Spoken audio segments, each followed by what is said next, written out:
অনেকটা চৌকো প্রকৃতির আছে। এই ধরনের চৌকো প্রকৃতির হাত খুব লড়াকু প্রবৃত্তি হয়। এরা খুব উদ্যম হয় যে কোনো কাজে, এখানে ওরা বিরাট সাহসিকতা দেখাতে পারে। এইটা একটা বিষয়। দ্বিতীয়ত হলো এখানে দেখুন শুক্র বলয়টা বেশ ভালো অবস্থানে পেয়েছে। শুক্র বলয় অনেকটা স্ট্যান্ডার্ড পেয়েছে। এখানে ইচ্ছা শক্তির জায়গাটা দেখুন, এখানে একটু ইচ্ছা শক্তির জায়গাটা খুব কম, এই জায়গাটা খুব কম পেয়েছে। এই ধরনের এই জায়গাটা এই পোর্শন অব্দি এসে গেছে। কারণ নমনীয়তা থাকবে, ইচ্ছা শক্তি আরেকটু উপরে গেলে সবচেয়ে বেশি ভালো হয়।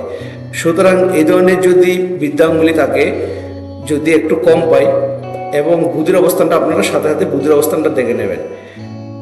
এইটা যখন দেখতে পাবেন, সাথে সাথে আপনারা বুধির অবস্থানটা একটু দেখবেন, বুধির অবস্থান এবং বৃহস্পতির অবস্থানটা দেখবেন।